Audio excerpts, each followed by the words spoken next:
Kalgara versus Pudding. My opponent is flexing right now. Look at that Pudding. That's an SP Pudding. Honestly, one of my favorite SPs. Don't tell my wife, but I ordered a playset. Anyways, this is the Pudding matchup here. My opponent's gonna keep popping off with the decked out cards here. We're gonna go start off in the upper yard. We did end up taking second here. I think my opponent wanted to go first. I think my opponent won the dice roll as well. We're gonna go and grab the holy, and we're grabbing the holy for one reason. There were two holies in that search, and I have an ohm in hand. So that ohm is less likely. It's getting less and less likely that I'll find a holy off that ohm. So I really needed to grab the holy there. Would have loved to grab something different, but just to ensure that I can ohm holy next turn, which is probably one of the most powerful two second turn plays that this deck can spew out. I also have the Nolan in hand and the Kalgara. I literally have the full combo in hand. I'm feeling pretty good at this point. I just need to power out my opponent before they start dropping big moms over and over and over again. I guess that can definitely happen here. Going to my opponent's 3-Don turn. Likely what we're going to get is a swing with lead as well as a flip of the life here. Going to show me 2 cards. It's a 2K and a Bond Clay. I'm going to go ahead and take that 7K hit as I don't really want to give up my whole hand. Some of the cards in the hand. My opponent's going to play out a Flampe. Going to draw that nice little Bond Clay to hand as well as an additional card here. Opponent already setting themselves down to 3 here. Those blue sleeves. This is why I prefer art sleeves, right? Because they don't blend together, and you can perfectly see how much life somebody has. I think my opponent has 3 life. That would make sense. We're gonna send 5K at lead. We're gonna tap the 4. We're gonna play out a ohm. We're gonna look to top 5. If we found another holy, that'd be pretty neat. But there is no holy.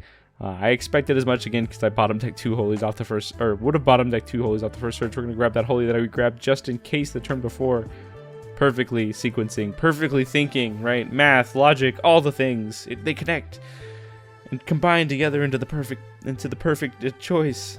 Opponent's at 6 Don here. Opponent's likely going to play out a 6-drop Katakuri or a Whitebeard here, allowing them to either flip the top card of their life down. But instead, they're just going to play out the Bond Clay here. Bond Clay is going to take them up to 7 Don here. Opponent needs to ramp just a little bit harder to get to the next Don. Opponent's got it, right? So they're going to play the Flampe. Flampe is going to add that card to hand as well as draw the card.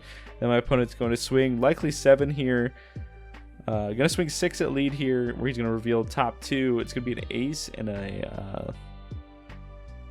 Gosh, I can't remember that card's name. Viola, yeah, Viola. So my opponent's going to be up to 10 Don next turn. Opponent's going to play it, use that last Don to play out another Pudding, a nice little alt art Pudding. Going to go ahead and look at the top 4. Going to grab something nice. It's going to end up being a Sanji 2K. I would have definitely not liked to see a Big Mom come off of that search, so pretty happy that it was just something minuscule like a 2K here. My opponent's at 2 life, and it is my 3rd turn.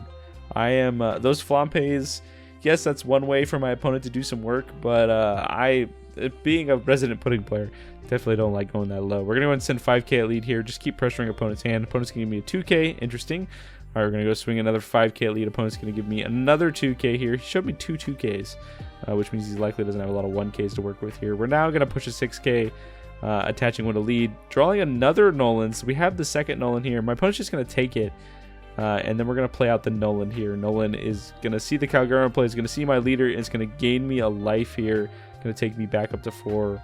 Which is pretty nice. We also have a Nolan the following turn, and we've built a bit of a board here. I'm at 4 life.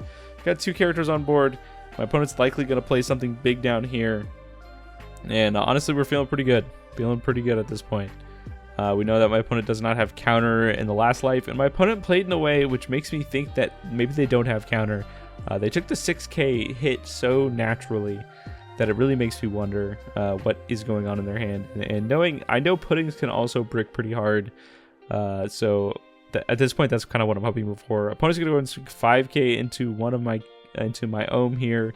We're gonna go ahead and give him an ohm for an ohm to protect my ohm, and we'll see what my opponent does here. My opponent does have the Bond Clay. Bond Clay is gonna go into ohm here. Oh man, do I want to save it again? I already saved it once. Was that a mistake, right? So typically my thought process is if I save something once, I probably should save it again, right? You know, if my opponent has to commit Dawn at this point into putting it somewhere, my opponent's going to play out a 9-drop Mom here. 9-drop Mom is going to require them to minus a Dawn as well as trash a card and remind my opponent. as he's resolving the fact that he does need to discard a card from hand. He's going to get a 10 Mom out of hand. He's going to put that life there, and then going to go ahead and put the Kalgara on the bottom of my life here. So my opponent back up to 2, got a nice little 9 Mom, but I did manage to save my save my own. Maybe it was a little overzealous. Maybe I shouldn't have put that many cards, because I ended up countering out with my Kalgara that I had in hand here. In hindsight, or yeah, hindsight, maybe I shouldn't have, or maybe I didn't have a Kalgara in hand. I don't remember.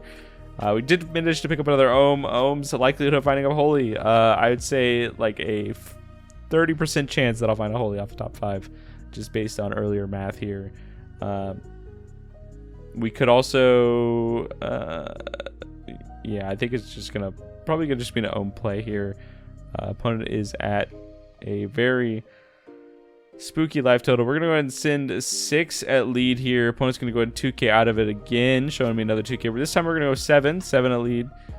Opponent could counter out of it. Opponent has what, 4 cards in hand. Opponent just decides to take it. It's not a trigger here, as there aren't really a lot of triggers in the pudding deck. We're gonna go ahead and send 7k at lead here, forcing my opponent to give me 2 cards from hand. My opponent's gonna show me a 2k and a 1k.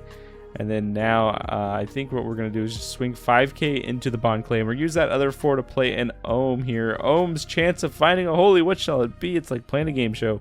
Top 5 cards. I'd say it's likely we could find one. And we do. We score a Holy right in the middle there. Perfect. Perfect, perfect. Now we know all the rest of the Holies are on the bottom of the deck, likely. We're going to play out that a Holy, and we're going to build up a board again. I only have 2 cards in hand. One of them is a 1k counter, so my opponent could potentially try to clear some of my board, but again, he doesn't have a lot of very strong attackers. The puddings cannot really hit very hard, as they're both I think he's got a bunch of 2k attackers. So if my opponent wanted to waste Dawn this turn to clear my board, I'm super happy about that, right? I think the scariest thing I have to worry about right now is like a 10 Mom coming into play. He's going to go ahead and swing 5 at one of my characters. I'm just going to go ahead and 1k out of it. I'm going to force him to potentially commit Dawn, and my opponent does exactly that. He's going to go ahead and swing 5 at the Ohm. I'm going to let it happen. Not like I have a choice. Opponent's going to attach another 5 and take out the Holy. Okay. And then he's going to swing 9 and take out the Noland. All right. That's fine. So my opponent just used his entire turn to basically swing at board. So that means no gaining life this turn, which makes me pretty happy. Opponent's going to play out a Viola here. I asked the opponent if he wants to use Viola's effect, which does allow him to look at the top cards of my life or flip his life down. Though at this point, I think if you flipped his life down, I already know what it is. Opponent's just going to look at the top of my life, makes a comment that it's pretty gross, and I was like, gross in a good way, gross in a bad way, and he's like, you'll find out. And we're going to go to turn here. We're going to see another Elthor. Cool. All right. I am kind of running out of gas at this point. I did kind of gas myself out. I do have 3 attackers. My opponent has 3 cards in hand, a blocker on board, and 1 life. I think I can potentially go for this here. We're just gonna, I mean, we're at 5 life. Like, might as well just swing. I know pudding doesn't run a ton of blockers. We're gonna swing 8k. We're gonna swing another 8k. Opponent's just gonna snap take it. We're gonna go 9k, and opponent just shows me a grip of big baddies here. That was 2 10 Moms, an ace, and a 9 Mom. And let's look at life here. Trigger.